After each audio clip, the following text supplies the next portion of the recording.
ఖమ్మం నకిలీ gold loan స్కామ్లో సంచలన విషయాలు వెలుగులోకి వస్తున్నాయి. గోల్డ్ లోన్ స్కామ్పై ఆర్టీవీ వరుస కథనాలు ప్రచురిస్తోంది. ఆర్టీవీ చేతికి gold loan racket mafia list చిక్కింది. షేక్ రహీం పాషా, భుక్యా, మల్సూర్, భానోత్ శంకర్ సహా పలువురు దాదాపు 100 కోట్ల వరకు రుణాలు పొందినట్లుగా వెలుగులోకి వచ్చింది. ఇప్పటి వరకు 26 మందిపై కేసు నమోదైంది. పథకం ప్రకారమే నకిలీ ఆభరణాలు తయారు చేసి బ్యాంకుల్లో తనఖా పెట్టినట్టుగా తెలుస్తోంది. ఈజీ మనీ కోసం ముఠాలుగా ఏర్పడి బ్యాంకుల్లో రుణాలు తీసుకున్నారు. పలు బ్యాంకుల్లో అప్రైజర్ల హస్తం ఉన్నట్లు కూడా అనుమానాలు వ్యక్తమవుతున్నాయి. ఆర్టీవీ వరుస కథనాలు ప్రసారం చేయడం, బ్యాంకుల్లో తనఖాల్లోని ఆభరణాలను అప్రైజింగ్ చేస్తున్న సిబ్బందికి సంబంధించిన భాగోతాన్ని ఆర్టీవీ బయటపెట్టింది. తాజాగా పంజాబ్ నేషనల్ బ్యాంక్, ఆంధ్రప్రదేశ్ గ్రామీణ వికాస్ బ్యాంక్, భద్రాద్రి కోఆపరేటివ్ బ్యాంకులో స్కామ్ జరిగినట్లుగా సిబ్బంది గుర్తించారు. ఇప్పటికే పోలీసులకు ఫిర్యాదు చేశారు. బ్యాంకర్లు విషయం బయటకు రాకుండా పోలీసు ఉన్నతాధికారులను బ్యాంకర్లు కోరారు. ఫేక్ ఆభరణాల తయారీ ఎక్కడ జరిగింది, సూత్రధారి ఎవరు అన్న కోణంలో విచారణ కొనసాగుతుంది. ఈ నేపథ్యంలోనే తాజాగా పోలీసులు ఈ స్కామ్పై దృష్టి పెట్టారు. మరోవైపు ఆయా బ్యాంకుల్లో పనిచేస్తున్న సిబ్బందిని కూడా విచారిస్తున్నారు. ఆభరణాలు అప్రైజింగ్ చేస్తున్నారు సిబ్బంది. ఈ నేపథ్యంలోనే సరిగ్గా సంచలన అంశాలు బయటకు వస్తున్నాయి.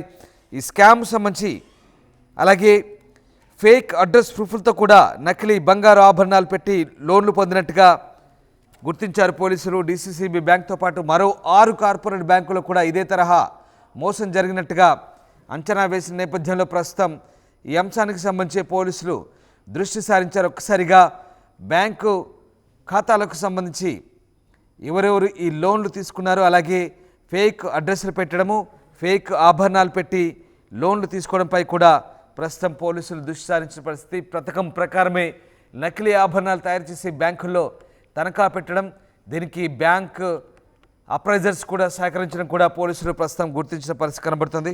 సో ఓవరాల్గా ప్రస్తుతం ఈ అంశానికి సంబంధించి పోలీసులు పూర్తి స్థాయిలో దృష్టి సారించారు.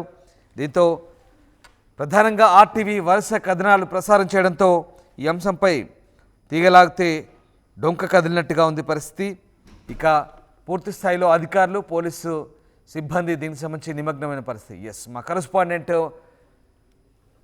ఉదయ్ జైన్ అయ్యారు. ఉదయ్, ఖమ్మంలో బ్యాంకు బంగారు ఆభరణాలు, నకిలీ ఆభరణాలు తనఖా పెట్టి లోన్లు తీసుకోవడం, అలాగే నకిలీ అడ్రస్ ప్రూఫ్, ఫేక్ అడ్రస్ ప్రూఫ్లతో ఈ లోన్లు పొందడం, దాదాపు 100 కోట్ల వరకు కూడా ఈ స్కామ్ జరిగింది. దీనంతటి కూడా ఆర్టీవీ వరుస కథనాలు ప్రసారం చేస్తుంది.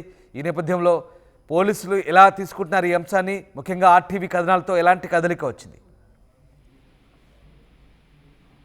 సంతోష్, ఖమ్మం జిల్లా కేంద్రంగా ఫేక్ గోల్డ్ తో గోల్డ్ లోన్ తీసుకున్నటువంటి పలువురు వ్యక్తులపై ఇప్పటికే పోలీసులు కేసు నమోదు చేశారు. మొత్తం 26 మందిపై కేసు నమోదు చేసినట్లు మనకైతే సమాచారం అందుతుంది. ఒకవైపు ఖమ్మం జిల్లాకు సంబంధించినటువంటి ఈ పోలీసులంతా కూడా ఈ ఎవరెవరైతే ఈ ఫేక్ గోల్డ్ తో గోల్డ్ లోన్ పొందారో వాళ్ళందరిపై కూడా నిఘా ఉంచారు. మరోవైపు బ్యాంక్ అప్రైజర్లపై కూడా ప్రధానంగా కొన్ని బ్యాంక్ యాజమాన్యాలు స్పెసిఫిక్ గా అనుమానాలు వ్యక్తం చేసడంతో ఆ బ్యాంక్ అప్రైజర్లపై కూడా ఇప్పటికే కేసు అయితే నమోదైందని చెప్పుకోవాలి. మొత్తంగా నకిలీ ఆభరణాల తాకడతో బంగారంపై కోట్ల రూపాయల రుణాలు పొందడమే లక్ష్యంగా కొంతమంది ముఠాగా ఏర్పడినటువంటి వ్యక్తులు పక్కా పథకం ప్రకారం ఎటువంటి అనుమానం రాకుండా చాలా బంగారం తయారు చేసే నిపుణులతోటి ఒక కడియాన్ని చాలా పకడ్బందీగా ఎక్కడా కూడా యాసిడ్ టెస్ట్ లో కానీ, క్వాలిటీ టెస్ట్ లో కానీ, ఆ వెయిట్ టెస్ట్ లో కానీ ఎక్కడా కూడా అది నకిలీ బంగారు ఆభరణం అని తెలియకుండా, చిక్కకుండా అప్రైజర్లకు మాత్రం ఏ మాత్రం అనుమానం రాకుండా చాలా పకడ్బందీగా ఒక కడియాన్ని తయారు చేసి దాన్ని ఆలోచనలో భాగంగా అటు బ్యాంకులకు తీసుకొచ్చి అక్కడ తనఖా పెట్టి అక్కడి నుంచి 1,50,000 రూపాయల నుంచి 1,80,000 వరకు సుమారు ఒక్కొక్క ముఠాలోని సభ్యులు సుమారు 15 బ్యాంకుల్లో ఇలా బ్యాంకు లోన్ తీసుకున్నట్టు, మన గోల్డ్ లోన్ తీసుకున్నట్టు మనకు సమాచారం అవుతుంది. కడియాలపై మొత్తం ఒక సన్నని తీగను, రాగి తీగను లోపల అమర్చడం, ఆ పైన 22 క్యారెట్స్ గోల్డ్ తో బంగారం పూతని పూయడం, ఇలా ఎటువంటి అనుమానం రాకుండా చాలా నిపుణులతోటి ఇలా బంగారు ఆభరణాలను తయారు చేయించి ఆ తర్వాత తనఖా పెట్టడం జరుగుతుంది. ప్రస్తుతం ఆర్టీవీ కూడా ఈ అంశంపై లోతైన దర్యాప్తు చేసినందుకు భాగంగా చాలా ఎక్స్క్లూజివ్ ఇన్ఫర్మేషన్ కూడా మనం సేకరించగలిగాం. ఆర్టీవీ స్క్రీన్ పై కూడా ఎక్స్క్లూజివ్ గా చూపించవచ్చు. ఆ కడియం కావచ్చు, ఆ కడియానికి సంబంధించి తయారు చేసినటువంటి వ్యక్తుల వివరాలు కూడా ఆర్టీవీ చేతికి చిక్కాయి. ప్రధానంగా దేవరపల్లి వెంకటేశ్వర్లు, భానోతు శంకర్ మోకియా మల్సూర్ షేక్ రహీం పాషా వంటి మొత్తం 15 మందికి పైగా ముఠా సభ్యులు అయితే చాలా స్పష్టంగా మనకు ఉన్నట్లు మనకు సమాచారం ఉంటుంది. ఇది కేవలం ఖమ్మం జిల్లా కేంద్రంగా వెలుగులోకి వచ్చినటువంటి ఘటన మాత్రమే, కానీ ఇది తెలుగు రాష్ట్రాల్లో విస్తృతంగా ఇలాంటి ఫేక్ గోల్డ్ తో గోల్డ్ లోన్ పొందినట్లు మనకు సమాచారం అయితే ఉంటుంది. ఇదే అంశాన్ని బ్యాంకర్లు కూడా అంతర్గతంగా మనకు వ్యక్తం చేసినటువంటి సిచ్యువేషన్ ఉంది. కమిషన్ బేస్డ్ విధానంలో కొంతమంది పలువురు వ్యక్తులతోటి అటు ఈ ముఠా సభ్యులు ఒప్పందం కుదుర్చుకోవడం, ఎక్కడా కూడా వాళ్ళ ఫేస్ కనిపించకుండా ఇక్కడ ఉన్నటువంటి స్థానిక గిరిజనులు కావచ్చు, అనగారిన వర్గాలకు సంబంధించినటువంటి వ్యక్తులతో ఒప్పందం కుదుర్చుకొని కమిషన్ బేస్డ్ లో ఈ బంగారు ఫేక్ బంగారు ఆభరణాలు తనఖా పెట్టిన తర్వాత కోట్ల రూపాయల రుణం అయితే కొలగొట్టడం మనకు చాలా స్పష్టంగా అర్థమవుతుంది. పలు బ్యాంకుల్లో అప్రైజర్ల హస్తం ఉన్నట్లు కూడా ఇప్పటికే అనుమానం వ్యక్తులతో వారిని కూడా అటు పోలీసులు అయితే విచారణ చేస్తున్నారు. తాజాగా నిన్న మొన్నటి వరకు కేవలం ఖమ్మం జిల్లా కేంద్రంగా DCCB బ్యాంకులోని పలు బ్రాంచుల్లోనే ఇటువంటి మోసం కేటుగాలు చేసి ఉన్నారని చెప్పి చాలా పెద్ద ఎత్తున ప్రశ్న జరిగింది. కానీ తాజాగా RTV వరుస కథనాలు ప్రచారం చేసిన తర్వాత ఒక్కసారిగా బ్యాంకర్లందరూ కూడా అప్రమత్తమయ్యారు. వాళ్ళ పరిధిలో ఉన్నటువంటి బ్యాంకు బ్రాంచుల్లో లాకర్ లో ఉన్నటువంటి బంగారాన్ని ఒక్కసారిగా ర్యాండమ్ గా రీఅప్రైజింగ్ చేసే ప్రయత్నం బ్యాంకర్లు చేసినప్పుడు DCCB బ్యాంక్ మాత్రమే కాదు, కొన్ని కార్పొరేట్ బ్యాంకులో కూడా ఇలాంటి బాగోతాలు చోటు చేసుకున్నాయి. సో ఓవరాల్గా అంటే బ్యాంకు సిబ్బంది హస్తమేమైనా ఉండి ఉండవచ్చా? ఇలాంటి ముఠాలు వరుసగా అన్ని బ్యాంకుల్లో దీన్ని ఆసరగా ఇలాంటి అంశాలను చేసుకొని ఇలాంటి మోసాలు చేయడం పట్ల మరి పోలీసులు ఏం చెప్తున్నారు? పోలీసులు కానీ అటు బ్యాంకర్లు కానీ అంశంపై ఎక్కడ కూడా అధికారికంగా ఎటువంటి సమాచారం అందించడం లేదు. ఒక ప్రకటన కూడా ఇప్పటి వరకు అటు బ్యాంకర్ల నుంచి ఇటు పోలీస్ శాఖ నుంచి రాలేదు. ఎందుకంటే ఒకవైపు బ్యాంకర్లు ఈ విషయం బయటకు తెలిస్తే ఖాతాదారుల నమ్మకం కోల్పోతామని, లేదంటే బ్యాంకు పరపతికి ప్రతిష్టకు ఇబ్బంది సమస్య తెలుస్తాయని బ్యాంకర్లు సమాధానం చెప్తున్నారు. మరోవైపు పోలీస్ శాఖను కూడా బ్యాంకర్లు అందరూ కలిసి సంబంధించిన ఉన్నతాధికారులను కలిసి ఎక్కడ కూడా ఈ విషయం బహిరంగ ప్రకటన కూడా ఇవ్వకూడదని కోరినట్లు మనకు సమాచారం అవుతుంది. ఈ నేపథ్యంలోనే పోలీసులు కూడా ఈ అంశంపై పూర్తిగా గోప్యత పాటిస్తున్నారు. ఎక్కడ ఎవరిని అరెస్ట్ చేయలేదని, ఎక్కడ ఎవరిని అదుపులోకి తీసుకోలేదని, ఈ అంశంపై ఇంకా పూర్తి విచారణ చేసిన తర్వాత పూర్తి వివరాలు వెల్లడిస్తామంటూ కూడా పోలీసులు దాటావేస ధోరణి ప్రదర్శిస్తున్నారు. ఈ నేపథ్యంలోనే RTV చాలా చాకచక్యంగా ఉన్నటువంటి అప్రైజర్లతో సంప్రదింపించింది.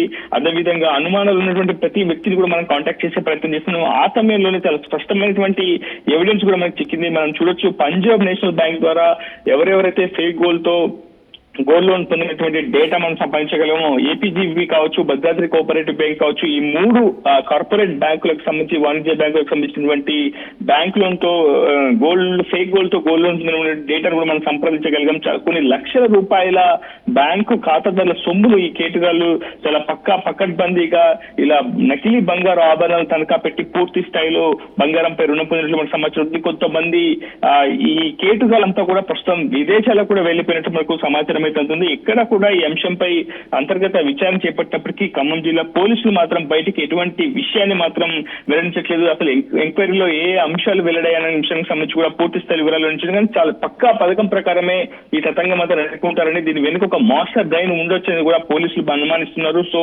ఆభరణాల తయారీ ఎక్కడ జరిగింది, అసలు దీని వెనుక ఉన్నటువంటి మాస్టర్ బ్రెయిన్ ఎవరున్న కోణంలో కూడా పోలీసులు విస్తృతంగా అయితే విచారణ అయితే జరుపుతున్నారు. మరోవైపు ఇది రాష్ట్ర వ్యాప్తంగా ఈ కుంభకోణం జరిగి ఉండొచ్చు అన్న భావనలో కూడా ఇప్పటికే బ్యాంకర్లు ఉన్నారు. ఒకవైపు ఆయా బ్యాంకు ఉన్నతాధికారులు కూడా ఈ ఘటనపై, ఈ మోసంపై సమాచారం ఇచ్చిన నేపథ్యంలో ఎమ్మటే పూర్తి స్థాయిలో బ్యాంకర్లందరూ కూడా అప్రమత్తమయ్యారని చెప్పాలి. ప్రతి నెల కూడా ఈ నకిలీ బంగారు ఆభరణాల విషయంలో ఖచ్చితంగా అప్రమత్తంగా ఉండాలి, ర్యాండమ్ చెకింగ్ చేసుకుంటూ ఉండాలని కూడా ఇప్పటికే బ్యాంకర్లు భావించాయి. ఎక్కడ కూడా ఈ యాసిడ్ టెస్ట్ లో కానీ, క్వాలిటీ టెస్ట్ లో కానీ ఈ నకిలీ బంగారు ఆభరణాలను గుర్తించడం సాధ్యం కాకపోవడంతో ఖచ్చితంగా మరింత లోతుగా ఈ అంశంపై పూర్తి స్థాయిలో విశ్లేషణ చేయాలని కూడా బ్యాంకర్లు భావిస్తున్నారు.